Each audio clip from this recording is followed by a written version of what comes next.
Alright, third time's the charm. Trying a new setup, trying to get my phone to stay still, trying to keep the dogs from rushing me for my pizza rolls. But yeah, I'm gonna get a video today. I was hoping to show you guys how to sharpen a knife, how to kind of properly maintain a knife, and just the techniques and ways that I've used, because I was never really taught by anyone who was like a professional on sharpening knives or taking care of knives. I was taught through scouts and by my father, so, and a couple other people here and there taught me a thing or two. So I wanted to kind of pass on what I've learned, and that sharpening a knife is not very scary. Some people make it a lot more they choose to make it a little more precise than I do, and that can be daunting to some people. I'm sure you'll find your own way as you go, but I just want to throw up my hat in the ring for how I sharpen my knives and how I take care of specifically slip joint knives. This is a case trapper. Like I said, I swear by this thing. I love this pattern. I love this knife. It's a great size. How I take care of it. Now, I'm not easy on my knives by any means. This one rides in my overalls 10 hours, 10, 12 hours a day while I'm at work. It gets metal splinters, metal debris, grind dust. I'm sure weld slag makes its way into this thing. Yeah, and then on top of that, the second blade I use for cutting up apples, and it gets all sorts of stuff on it too. So I don't baby my knives by any means, which unfortunately means I have to maintain them a little more often, but I don't find that a big deal. I mean, I believe this is about a $60 knife, so I'm going to take care of it. It's just, sometimes it sucks. My wife hates the noise of sharpening, so I got to do it when she's in another room or when she's away.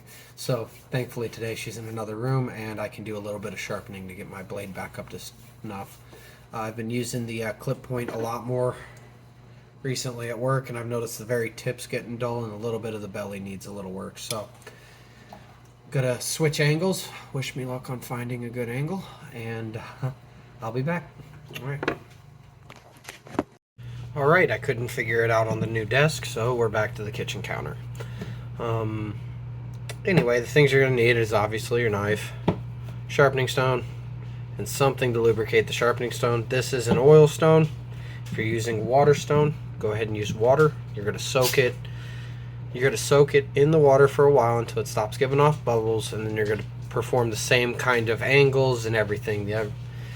The mechanics are the same, but the only difference is I'm lubricating this stone with oil as opposed to the stone being wet from a water bath. So the mechanics are the same. You're going to do the same motions. On an oil stone, I can get away with a little more manipulation of the knife. On a wet stone, I would say just forward, or from front to back. Front to back. On an oil stone, I found that I can get a little manipulation in there if I need to work on a specific point of the blade. Either way, let's jump into it, and let me just show you.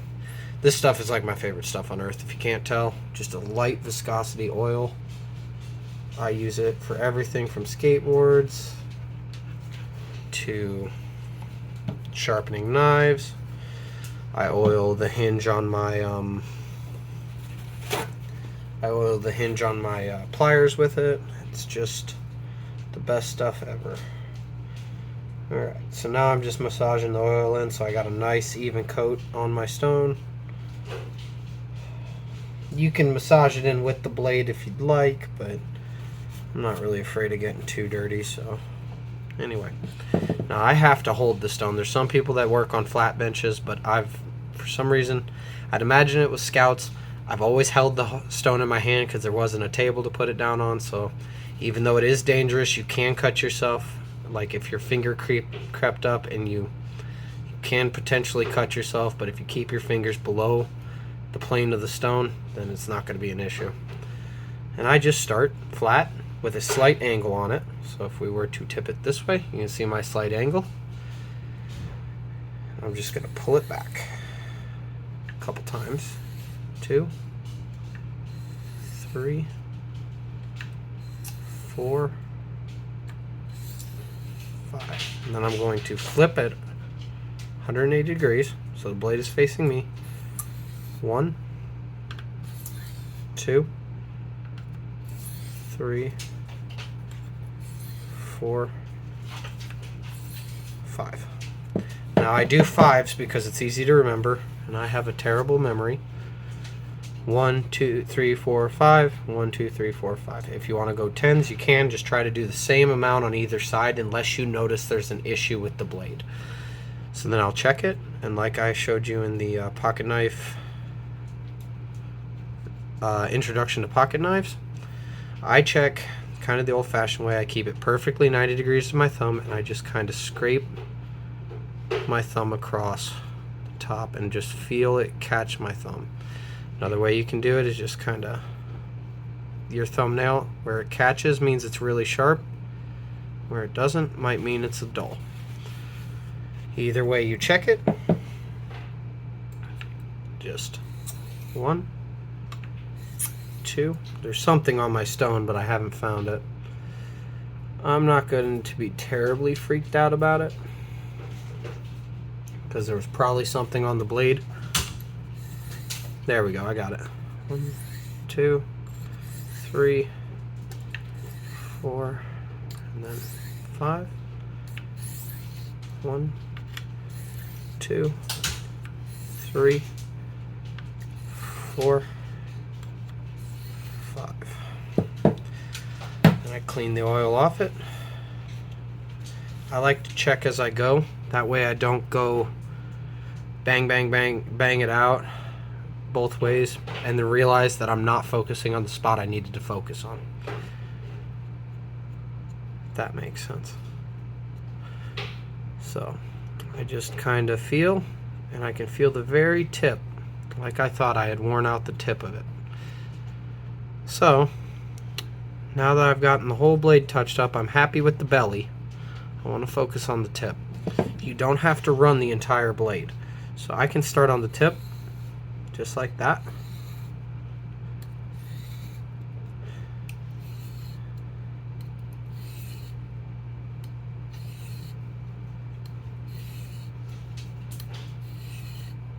Now, when you're working on the tip, a good thing to do, fly landed on me. Good thing to do. Man, there he is. Look at him. Well, annoying little booger. Get out of here. Come on. Come on, get out of here. Alright, that fly's joining us. Anyway, as you pull, you want to rotate with the curve. That way, you're getting the entire curve of the knife.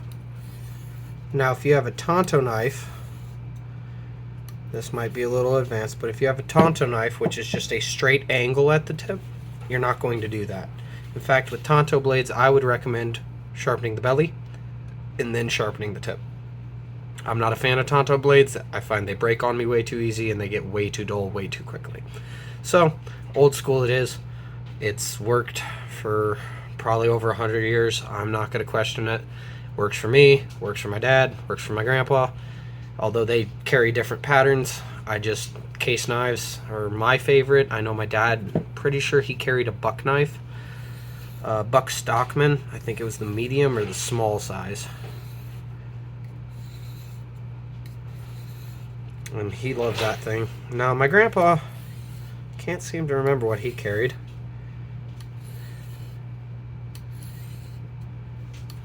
But I think it was a Stockman as well. I have some memories of him carrying a 3-bladed knife, and then other ones of him just carrying like a single-bladed knife, but I can't remember.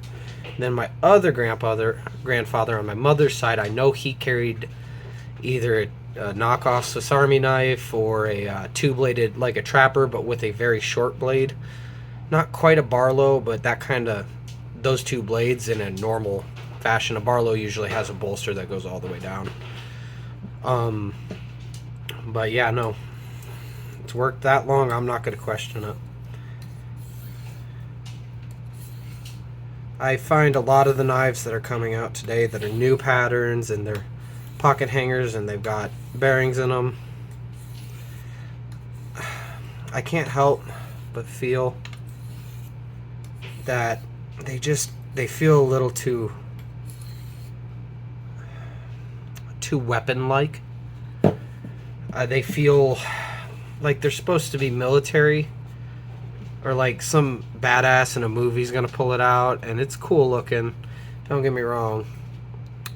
And there's a time and a place for cool looking. I have some knives that are pretty cool looking, but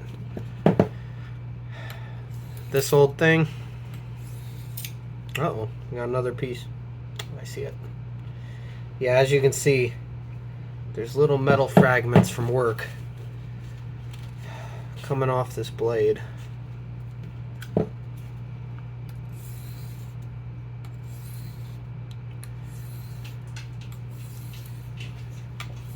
Now I'm only touching this up.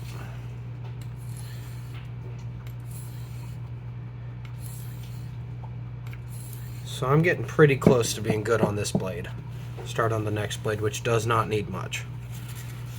You can see on my stone how dirty the oil is getting. That's just little baby pieces of this knife wearing away on the stone, and that's what's making it sharp. So what happened was the edge kinda, let me just see. So the edge, imagine like this is a macro view, like you were looking through a microscope. The edge has done one of these, kind of curled over on itself, right? So stropping with a piece of leather could potentially straighten it back out, but I find on my knives they just don't.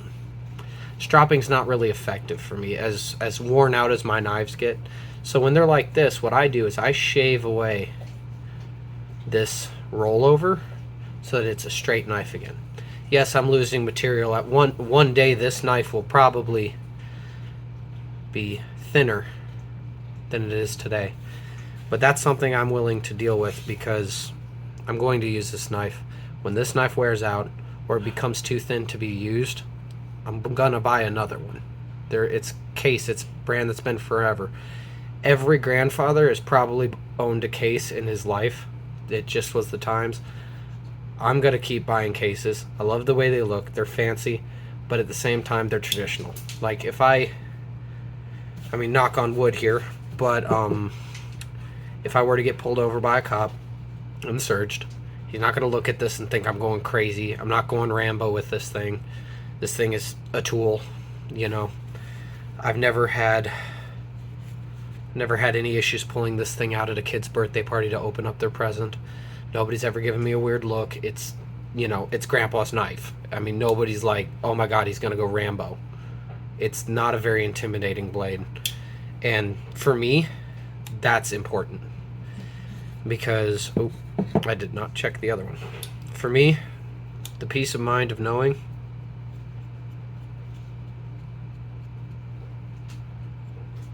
that nobody's going to get the wrong idea with this piece is more important to me than having a cool knife.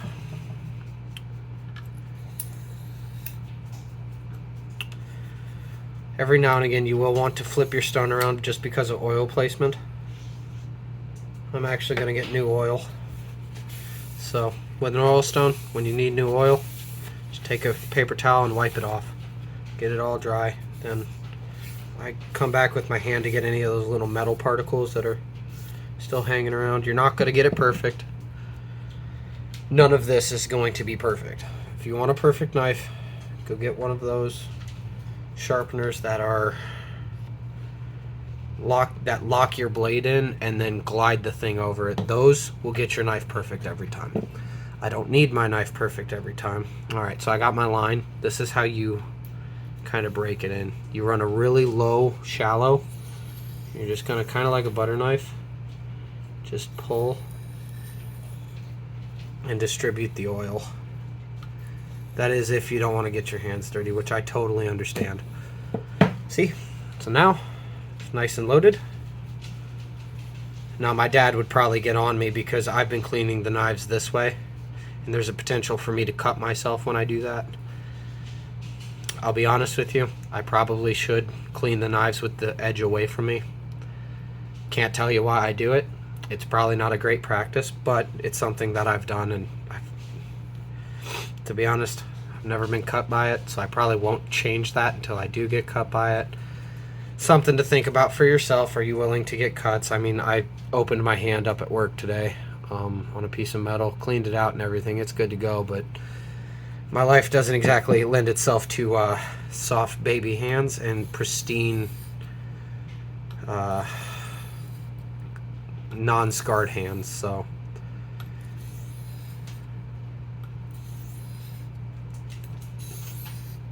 now because this has a much flatter belly, I'm not really spinning it until the very end. Now I've stopped counting, so I'm probably not getting it. Probably not getting the sides perfect, like not 5 this way and then 5 this way. But yeah, you know, this one doesn't need much. Maybe a couple more passes. One.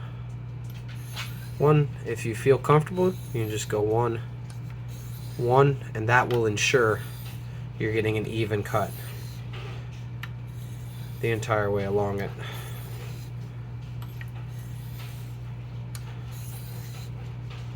If that makes sense.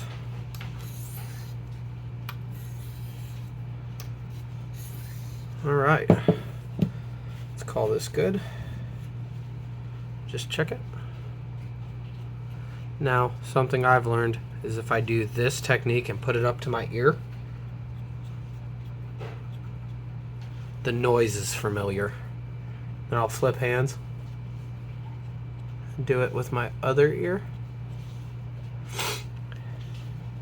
Then I know if this ear, my left ear, hears something that my right ear doesn't, that means that I need to touch it up on the one side, if that makes sense.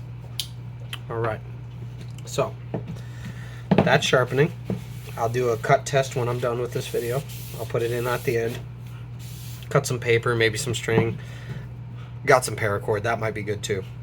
I find that paper's not the end all be all for cut tests because I am very small amount of the time am I cutting something like paper. A lot of times I'm cutting a zip tie or a piece of rope or a box. So this is this for me is a much better tell of how sharp I got my knife. And as you can see, that was no problem. Now, I don't always test this blade because this blade, again, it's for cutting food, for working on tender things.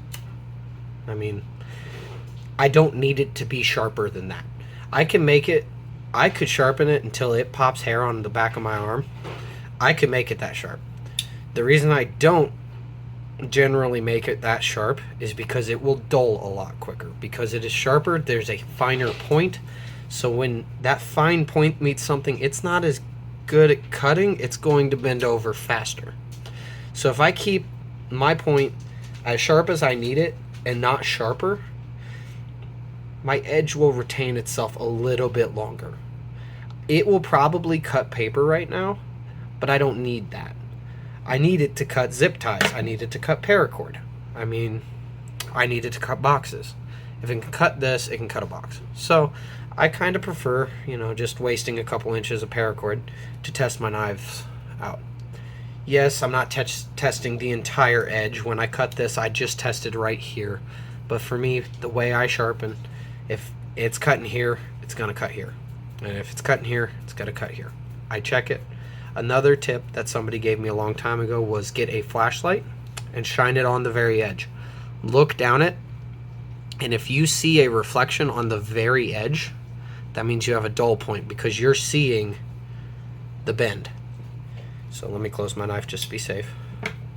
So if light's coming in it like this, and you see a reflection on this, it means you're seeing the bend. You're seeing the bent piece of your knife.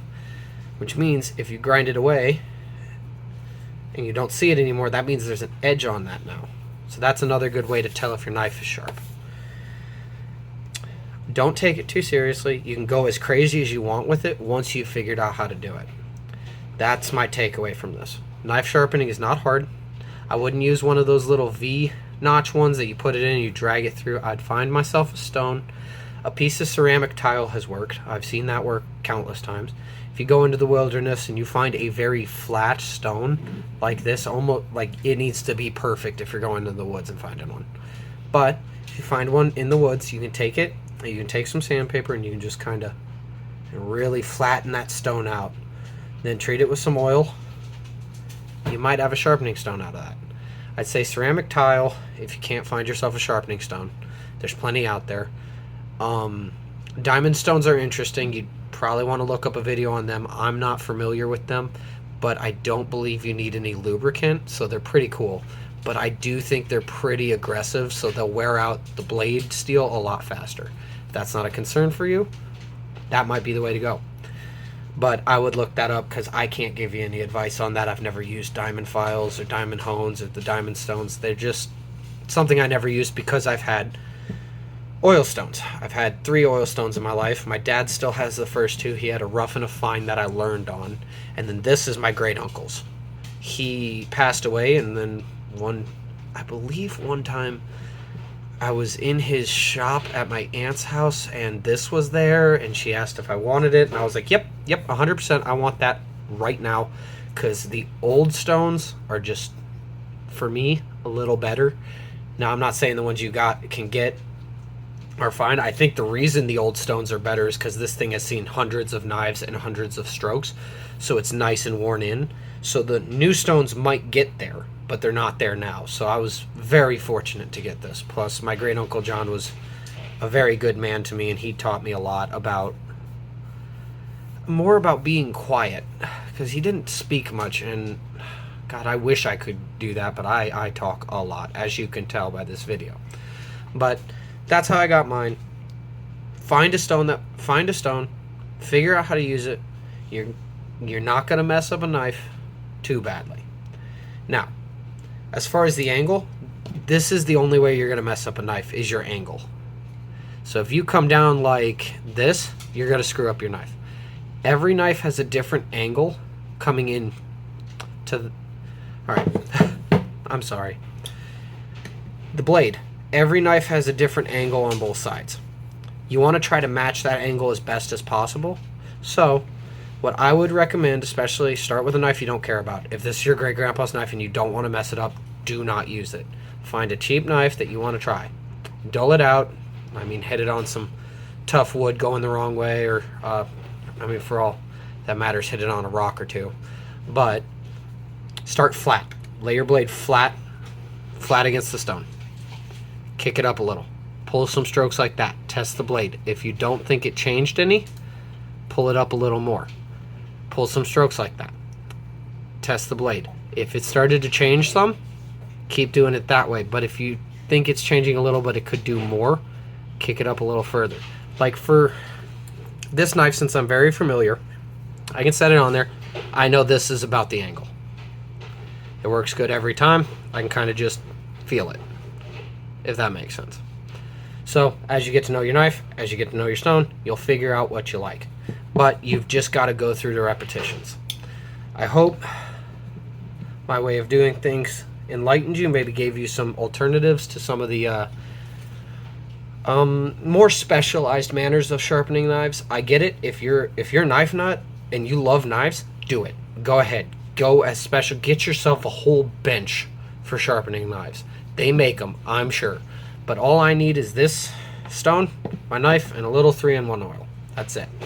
That is all I need. I'm a knife nut. I love collecting knives, but I'm going to use them. So I don't need a whole bench. My hobbies are skateboarding. My hobbies are, doing things with the wives. This doesn't bring as much joy as it would somebody else. So, to me, this is all I need. I mean, obviously, you're going to need paper towels, too, because that oil gets everywhere. Last thing I want to talk about is before you throw your slip joint in your pocket, test how it opens. This is opening pretty smoothly, so I'm not going to mess with it. But if it were rough, I would take out a little bit of oil and I would put it, let me bring this up close. I'd put it right in the bolster, right there and there. Then, after popping it in there, I would just open and close my knife a couple times. I mean, as you can see, this one's pretty well lubed, so I'm not going to mess with it. Plus, in my environments that I put this thing in, the more lube in here, the more dirt and grease and crap get in here, the faster this knife wears out. So I try to give this the minimum amount of oil as I can get away with. But it's summer, so to ward off a little rust in the hinges and a little rust on the blades, I treat my blades with a little 3-in-1 oil just to keep the rust away. This is not a stainless steel knife, as you can tell. It is corroding a little. I mean, I find the CV steel from Case is easier to sharpen, but harder to maintain. So it sharpens great. That's why I like this. That's why I picked the CV steel and not the stainless steel, because this sharpens and holds the neds great. However, this steel will rust. As you can see, I've treated it pretty well over the years, but you can see the little dimpling on the blade here, and that's just rust forming, but I'm keeping it at bay with oil. Let's see. Last thing that I can recommend is, everyone kind of gets grossed out by the amount of dirt that gets trapped in the liner. Everyone gets a little grossed out by that. So, quick way you can deal with that and treat the inside of your knife. Just take a piece of paper towel, and then I fit a toothpick in it. So, okay, so I'm gonna fold it like that, and then I'm gonna put a toothpick in it like this. See? Now, but take a little bit of oil. Like I said, this stuff is my weakness. I love 3-in-1 oil. I'm gonna put it on the paper towel. Just tip it up. Just work it in. Sometimes you're gonna fold the paper towel too thick. Oh man, all coming down on me now. Did not prepare this beforehand. This is not one I made earlier. You're just gonna use the toothpick to stick it in there. Just gonna run it up and down a couple times. Now, I will warn you, if you have a multi-bladed knife, only open one blade at a time, because that is the way I have cut myself with slip joints more than anything. Trying to open all the blades at once. Oh, I'm sorry. Trying to open all the blades at once. It's cool on the displays and the box art, and I mean, I'm pretty sure Case displays their knives in the store like that. That is not something you want to recreate at home. That is something you want to just leave for the store, because you're going to hurt yourself, and those cuts hurt really bad. Especially Swiss Army knives. I know they got all the cool little features and stuff. You want to look at them all at the same time, but I will warn you not to. It will hurt. Anyway, I think that's everything. Take care, and I got some B-roll for the end of this from when I tried to set up my phone. So, talk to you later. Bye now. All right. Yeah, I've been having some hi Diesel. Yes. Say hi. Say hi. Here, get that.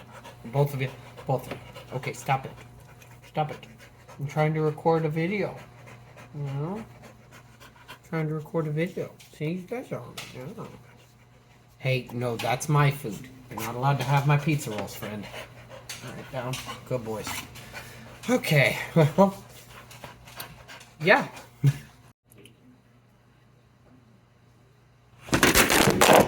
Fuck. Get out of here, Tyr.